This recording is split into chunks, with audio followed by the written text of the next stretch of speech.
সাধারণের কাছে কতটা জনপ্রিয় ছিলেন প্রয়াত প্রাক্তন মুখ্যমন্ত্রী বুদ্ধদেব ভট্টাচার্য? যুব আন্দোলনের মধ্যে দিয়ে উঠে আসা বুদ্ধদেব নিচু তলার কর্মীদের কাছ থেকে সমীহ আদায় করে নিতে পেরেছেন। সভা সমাবেশে আদ্যপান্ত বাঙালি আনায় ঘেরা এই মানুষটিকে দেখতে বা তাকে স্পর্শ করতে আবেগ কাজ করত মানুষের মনে।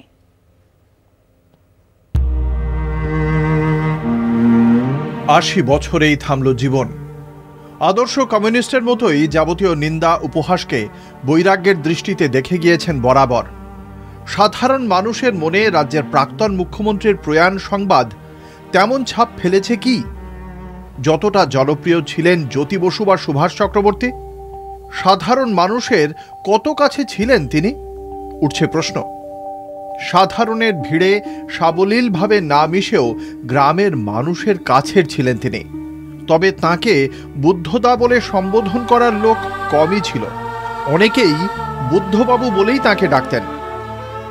যদিও মৃত ব্যক্তি সব আলোচনার ঊর্ধ্বে, তা সত্ত্বেও আজ তাঁর প্রয়াণে মানুষ বুদ্ধ, সংস্কৃতি মনস্ক বুদ্ধ, শিল্প সচেতক বুদ্ধ, রাজনীতিক বুদ্ধ, জনপ্রিয় বুদ্ধ নানা আঙ্গিকে তাঁকে ধরার চেষ্টা চলবে।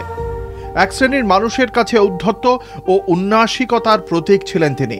যুব আন্দোলনের মধ্য দিয়ে উঠে আসা বুদ্ধদেব নিচুতলার কর্মীদের কাছ থেকে সমীহ আদায় করে নিতে পেরেছেন। সভা সমাবেশে বুদ্ধদেব ভট্টাচার্যের নামে নামত জনতার ঢল।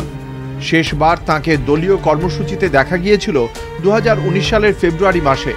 অশক্ত শরীরেই কোনো ক্রমে ব্রিগেড প্যারেড গ্রাউন্ড পর্যন্ত পৌঁছে গিয়েছিলেন তিনি। খারাপ সময় একবার অন্তত মঞ্চে গিয়ে দলীয় কর্মীদের পাশে থাকার বার্তা দিতে চেয়েছিলেন। তবে শেষ পর্যন্ত মঞ্চে উঠতে পারেননি। চিকিৎসকের পরামর্শ মেনে ব্রিগেডের মঞ্চে না উঠেই ফিরে যেতে হয়েছিল প্রাক্তন মুখ্যমন্ত্রীকে। সভা সমাবেশে আদ্যন্ত বাঙালিয়ানায় ঘেরা এই মানুষটিকে দেখতে বা তাঁকে স্পর্শ করতে আবেগ কাজ করত। যদিও দলের পতনের পেছনে বুদ্ধদেব ভট্টাচার্যের উন্নাসিকতা ও ঔদ্ধত্যই দায়ী বলে মনে করেন অনেকেই। কলকাতা টিভি।